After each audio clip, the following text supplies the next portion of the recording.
A horn resounding. Reet glanced sideways at his teacher as they marched through the mud. Walking was boring, he thought to himself. Calavisa was boring.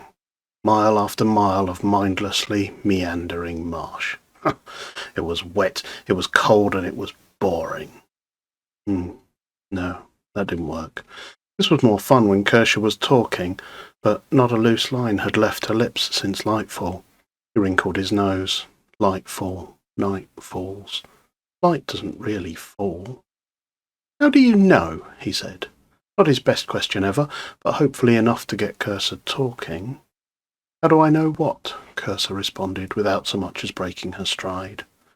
How do you know now is the right moment? He expanded, casting a pointed glance at the great horn slung across Cursor's back. The Scot smiled at her young protege's question, but she only coughed meaningfully. Reet sighed heavily, screwed up his face in concentration, and tried again. 100 wild winters weathered, his voice faltering as he picked over each word before picking up speed. What sparrow sighted now signals spring? He beamed up at Cursor. That was pretty good. The tall woman kept walking, but she grinned back at her apprentice in obvious approval. Still, she didn't respond. If anything, she increased her pace, and Reet had to scurry to keep up. Not fair, he protested. I did it, so you have to answer. The older woman laughed, and filled her lungs with air, allowing her voice to fill the glade as she recited the stanza. Wind the horn, as winter comes, to summon summer's might. But hold your breath till battle breaks, for aid is loaned not lightly. That's not fair, Reet shouted, and he stamped his foot, causing a splash of muddy water to cover him and his teacher. I know that verse, I know the whole thing. You received the horn of hope from your master, and so on and so on. I know that bit. What I can't work out is how do you know, after all these years, that this is the moment to use it? Cursor looked at her student with evident disapproval, but the look melted as he pleased with her. Please, Cursor, just tell me. Cursor resumed walking, but she veered off the path towards a fallen tree. Sweeping her cloak wide over the rough bark, she sat down and indicated for Reet to sit next to her. He hopped up onto the trunk, happy for a break from the walking as much for his success in getting Cursor talking. Do you know what a hero is, Reet? She paused for a moment to let the question sink in. A hero is someone who doesn't know.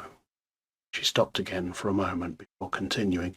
There's no heroism in throwing away your life in a doomed charge, and there's nothing heroic about a triumph that could never have failed. She looked at her apprentice, but it was clear from the blank's face staring back at her that more was needed. Doubt and fear come from the unknown. A hero is someone who doesn't know, but who chooses to act just the same. Reet stared at her, a look of horror on his face as he caught her drift. So, you don't know? He spoke slowly, struggling to take in the enormity of what Cursor was saying. We're walking all the way to Rundle, the Horn of Hope. It's been kept safe for over a century. You've decided now is the time to use it, but you don't know. How could I know, Reet? She responded. Can I speak with the ancestors in the swamp? Will a mystic give me the answer? She asked rhetorically. We were told to keep it safe and only use it at the darkest hour. Now, the orcs have Scarsind, and the Jotun have the ice flows. Wintermark is half what it once was. That seems pretty dark to me, but how would anyone actually know if this was the moment that was foretold? We can only know for sure that we should have used it after the war is lost, and we're all slain. Do you want me to wait until then? Reet wrinkled up his nose, trying to take it all in. It made sense when Kirsche said it like that, but still, it seemed like a pretty terrifying decision to make. Cursor pushed the young lad off the fallen tree and stepped down into the shallow water. Now, No more stops till we stand at Rundle, and no more wasted words, not till the final feast is fed. Reet grimaced, but Cursor only laughed. What else makes a hero, Reet? She demanded of her student. Practice, he responded glumly. Hours and hours and hours of practice. That's right, the Scop exclaimed. It's 2 more hours to Rundle, and you can talk as much as you like all the way there, provided everything you say is in verse. Overview. Cursor Woodsmith is a Scop from Woodheath in Hunmark, the latest in a long line of Scops. She bears the Horn of Hope, a powerful artifact won from the Knight of the Long Road, sometime in the year of Empire 273. According to the legends, the horn could be winded only when Wintermark faced its darkest hour, but if that should be done, then the realm of summer would hear the call and provide heroes to aid the Empire. Cursor and her forebears have guarded the horn for over a century, until the Scop decided that now was the moment to draw on its power, accompanied only by her apprentice as she travelled to Rundle in Calavisa to discuss the matter with mystics there. There she found a coven of summer magicians willing to perform a powerful ritual to magnify the horn's effect. At the height of summer solstice, they performed the ritual together, and at its conclusion, Cursor winded the great horn. According to onlookers, it gave forth a single note, so loud that the horn shattered in her hand. And then nothing. No summer heroes marched forth from the Regio. Days turned into weeks and then to months, and still there was no sign of any aid issuing forth from the summer realm to help the Empire. Most people eventually concluded that Cursor must have chosen the time unwisely, and the horn's magic had failed as a result. Only when everyone had completely stopped looking did a response come, and it was not where people had looked for it. Coming of age. While most of the Empire's attention is on the peculiar fog, there is a second strange effect that slowly permeates the land. A number of young people, almost invariably those under the age of 16 who have yet to come of age, have evidenced very noticeable growth spurts. The effects vary wildly, but in all cases they share one key detail in common. The child experiences a burst of energy and a growth that lasts around a month or so, at the end of which time they have physically aged between 1 and 3 years. These spurts are clearly supernatural in nature. Every well-designed divination reveals similar information, that each child is experiencing a coming of age due to a burst of summer magic.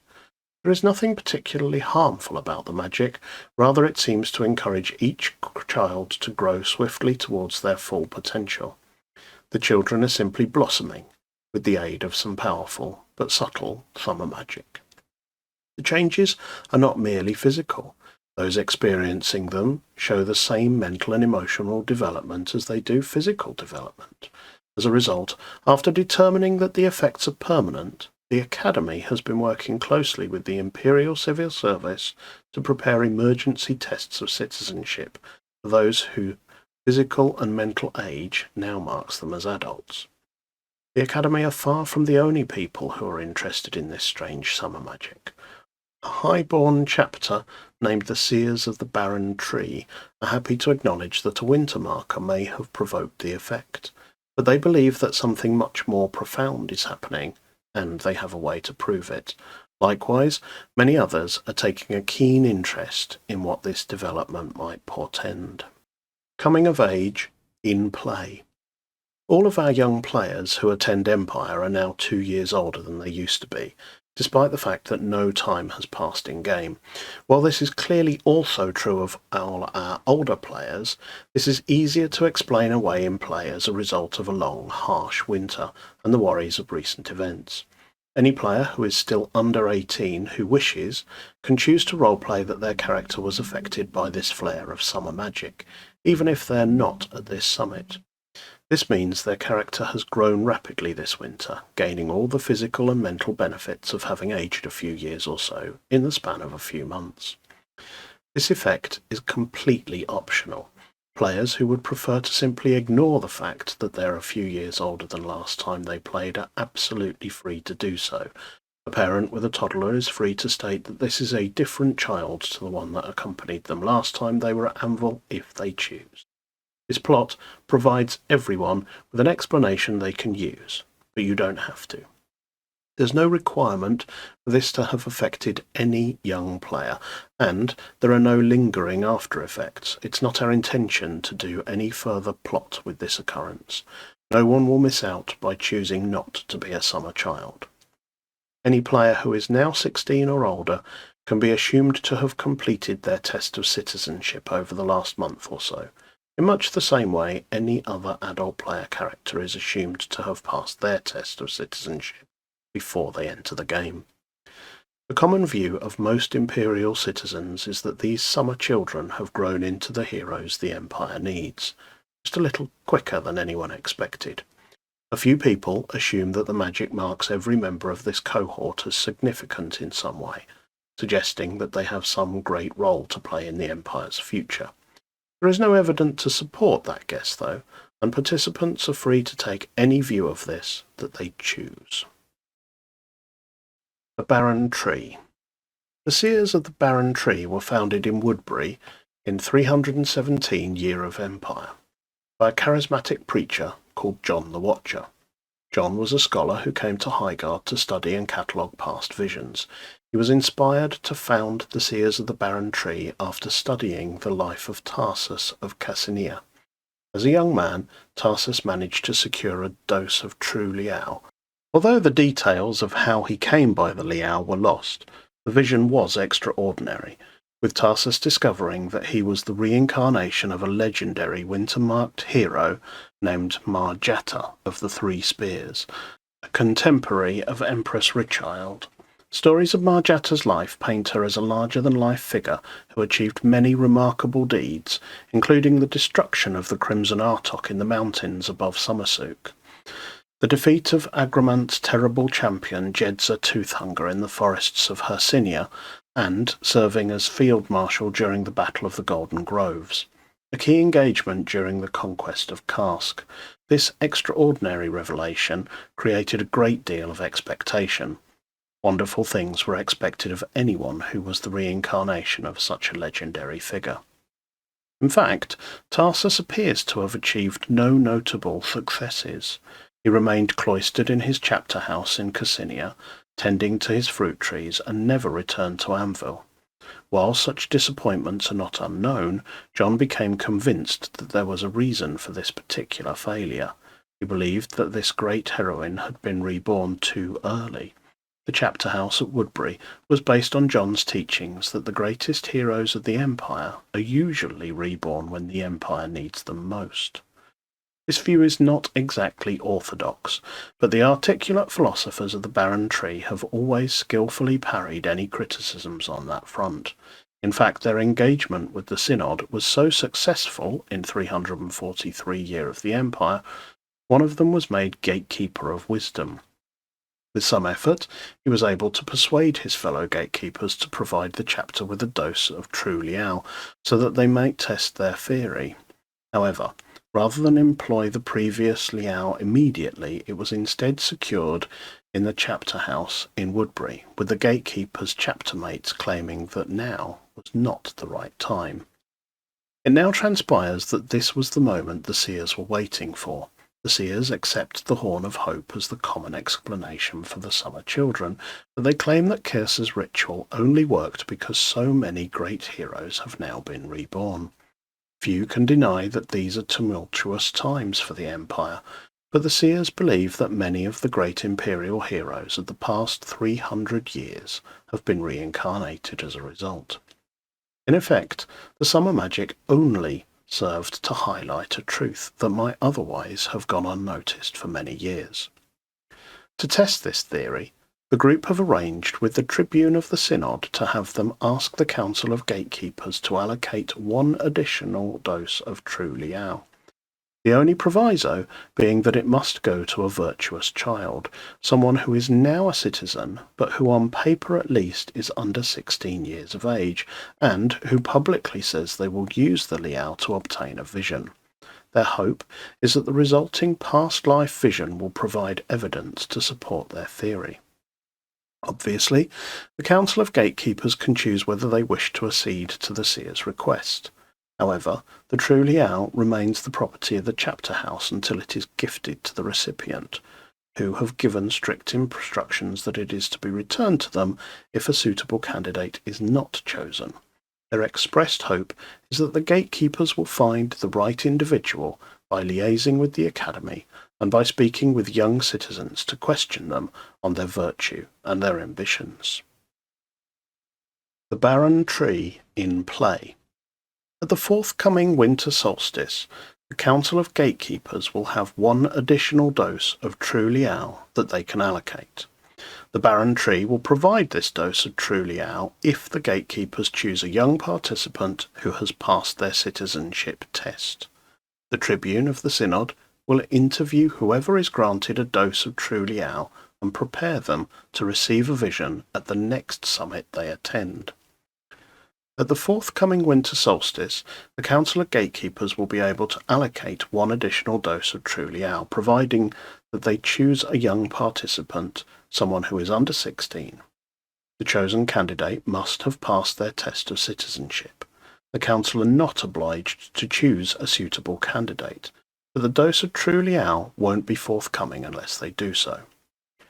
As with any normal dose of True Liao, the chosen candidate will be interviewed by civil servants working for the office of the Tribune of the Synod.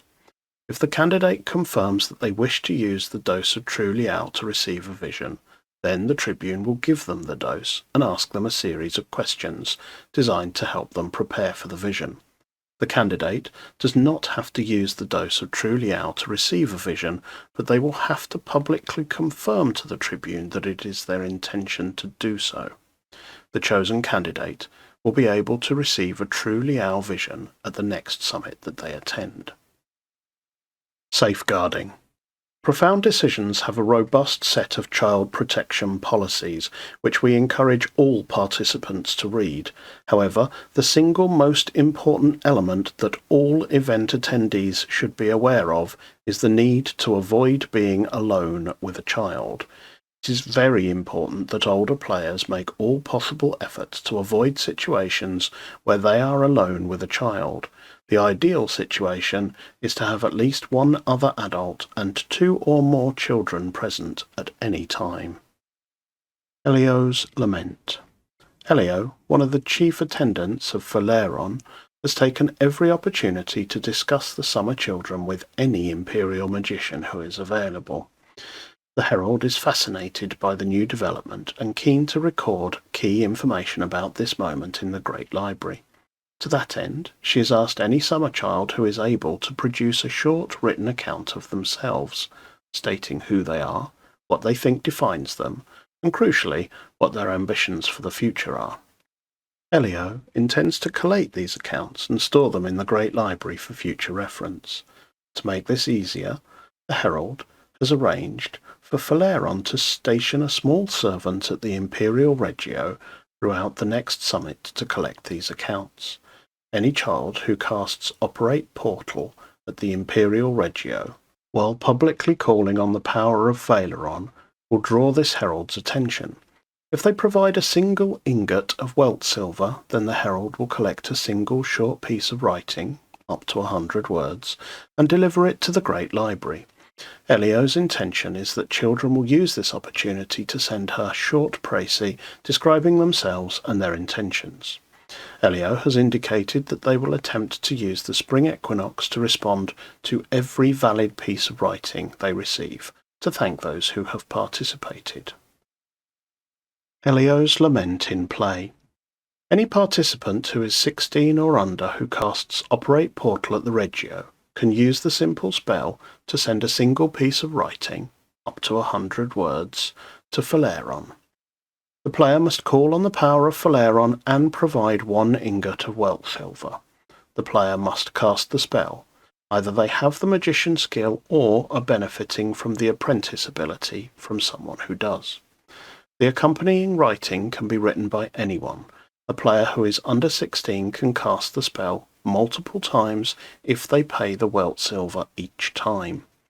At this event, any participant who is 16 or under can send a single piece of writing, up to 100 words in length, to Phaleron by providing 1 ingot of Welt silver and casting Operate Portal at the Imperial Regio. They must loudly call on Phaleron during the spell casting. The spellcaster must have the magician's skill or be benefiting from the apprentice ability, supervised by somebody who does have the skill. A character can gain this benefit any number of times, providing that they pay the mana cost and provide 1 ingot of Welt silver each time. The writing they send doesn't have to be created by them, so a young player could persuade a peer to cast the spell for them if they don't have access to the magician's skill. Apprentice. Any character who has no skills, either because they have not yet spent any XP or because they're a child, can utilize the apprentice ability. This ability allows them to use any skill provided they are being actively instructed by another character who knows that skill.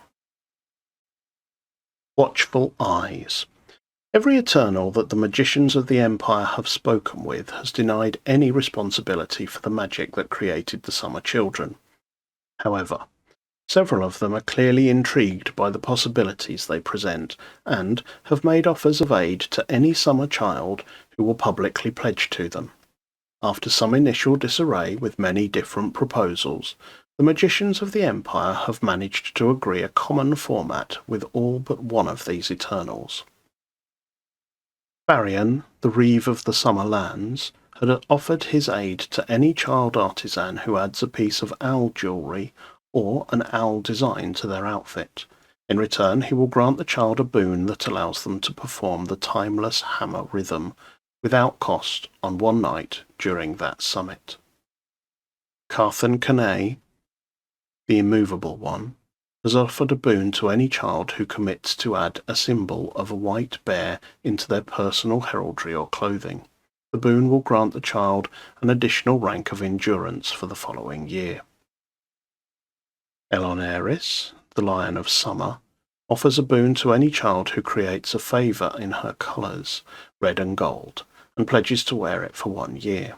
The favour can be as simple as a sash formed by twisting red and gold fabrics, or as complex and glorious as the child pleases.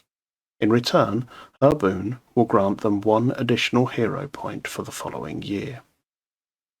Jaehaerys, the Lord of the Forest of Arden, has promised a reward for any child who publicly pledges to defeat their rivals without fear or favour.